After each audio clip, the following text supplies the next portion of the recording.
Pas de régime, pas d'exercice. Comment j'ai perdu le gras du ventre en 1 semaine. Possèdes-tu ce vêtement au fond de ton armoire qui est peut-être un peu petit, mais tu es persuadé qu'un de ces jours tu vas perdre du poids et pouvoir porter cette robe moulante? Oui, moi aussi. La chose qui m'empêche de mettre cette robe, c'est mon ventre. Littéralement. J'ai donc décidé de faire quelque chose. Je me suis débarrassée de ma bédaine en 1 seule semaine sans régime extrême et sans devoir passer des heures à la salle de sport. Tu veux savoir mon secret? Eh bien, continue de regarder. Qui m'a poussée à faire cette petite expérience au début? Quand je dis que j'ai décidé de me débarrasser de mon ventre, je n'ai pas utilisé le bon terme. J'étais en fait en pleine crise de panique quand le gars de mes rêves m'a demandé de sortir avec lui et je ne disposais que d'une seule semaine pour réduire mon tour de taille. Mais ce n'est pas la seule raison pour laquelle je voulais le faire. Je me sentais un peu bouffie et molle à ce moment-là et je n'aimais pas du tout ça.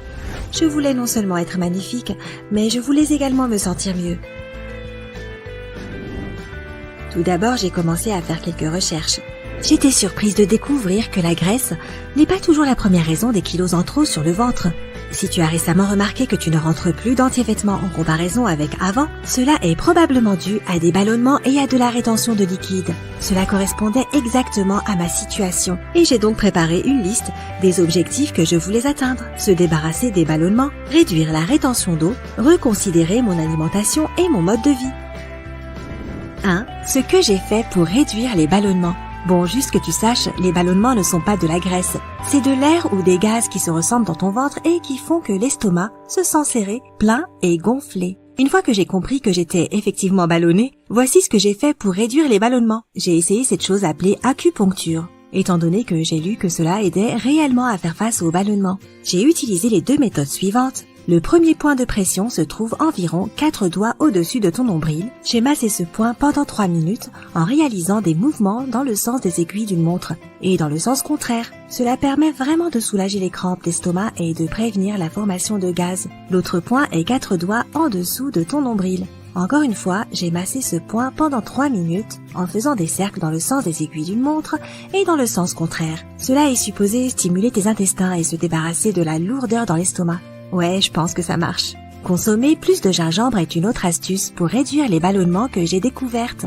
Tu peux le boire comme un thé ou le manger frais. Pour préparer du thé au gingembre, j'ai pelé et j'ai coupé en dés environ 85 grammes de gingembre que j'ai ensuite mis dans une théière. Puis j'ai ajouté 3 tasses d'eau, j'ai fait bouillir et j'ai attendu qu'elle refroidisse. J'ai pressé un peu de jus de citron à l'intérieur, j'ai ajouté la moitié d'une cuillère à café de miel et c'est tout.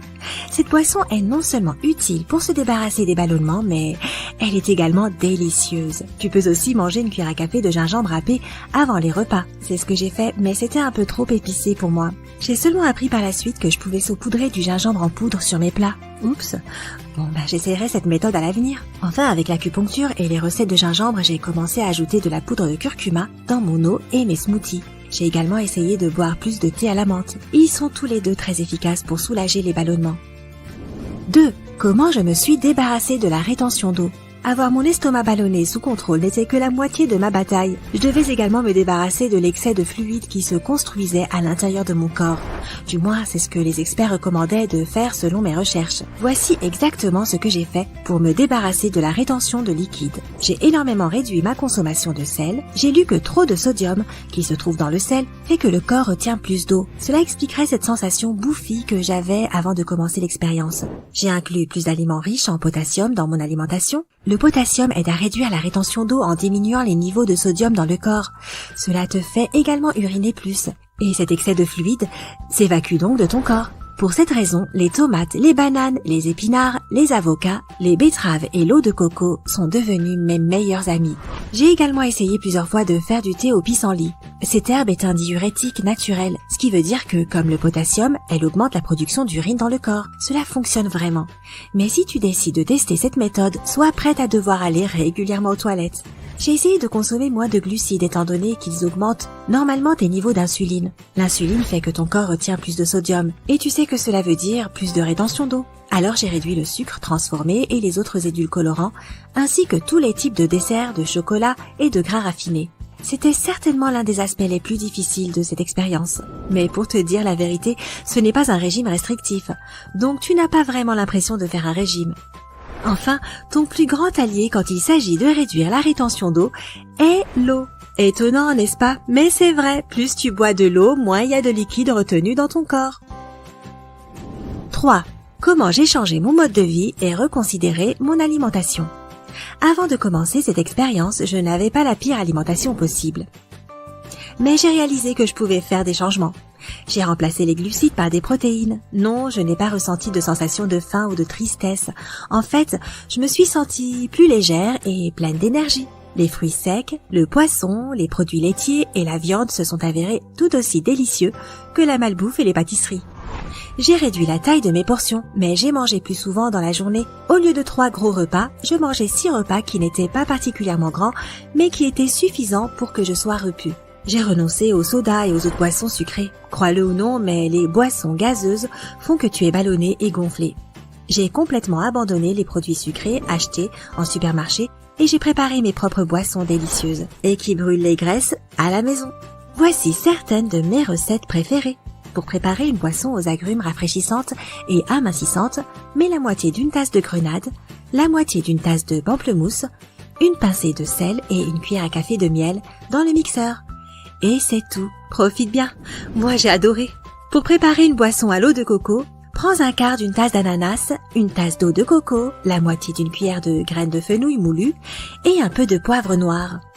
Encore une fois, mixe tous les ingrédients ensemble et c'est bon. Oh, j'ai bu le mien avec des glaçons, alors tu devrais le goûter de cette manière aussi. Ce cocktail de céleri est également facile à préparer. Tu auras besoin de la moitié d'une tasse de céleri, d'une tasse d'eau, de la moitié d'une cuillère à café de vinaigre, de cidre de pomme et d'une pincée de poivre noir. Mixe le céleri avec l'eau, verse-le dans un verre, ajoute le vinaigre et le poivre, mélange et bois. Les changements de mode de vie n'ont posé aucun problème. Au lieu de prendre l'ascenseur, je prenais les escaliers. Au lieu de me garer près de l'entrée d'un lieu, je me garais plus loin et je marchais. Au lieu de m'asseoir devant la télévision tous les soirs, je faisais des promenades courtes de 15 à 30 minutes. En fait, n'importe quelle chose qui pouvait me faire bouger un peu, je l'ai fait. Tu vois, pas besoin de s'inscrire à une salle de sport. J'ai quand même essayé un exercice spécifique que tu peux faire pour les ballonnements. Et il s'appelle l'aspirateur d'estomac. Ce n'est pas aussi effrayant qu'il y paraît. Tout ce que tu dois faire, c'est te mettre à 4 pattes et inspirer profondément tout en relaxant les muscles de l'estomac. Ensuite, quand tu expires, contracte tes muscles de ton ventre et reste dans cette position pendant 20 à 30 secondes. J'ai fait ça pendant seulement 5 minutes par jour et j'ai vu une grande différence en une semaine. Que puis-je te dire pour conclure? Tout a fonctionné. J'ai fini par rentrer dans ma robe. Oh, et j'ai reçu un tas de compliments de la part de mon rencard. Mais ce qui était une semaine d'expérience est en fait transformé en des changements permanents. Je me sens aujourd'hui beaucoup mieux. Alors si tu as des problèmes de ballonnement, d'excès de poids ou juste un manque d'énergie, ou que tu as le moral dans les chaussettes, pourquoi ne pas faire ces changements de mode de vie aussi? As-tu tes propres recettes pour perdre une taille de vêtements en une semaine? Partage tes secrets dans les commentaires ci-dessous. Si cette vidéo t'a été utile, appuie sur j'aime et partage-la avec tes amis. Reste heureux et en bonne santé du côté sympa de la vie.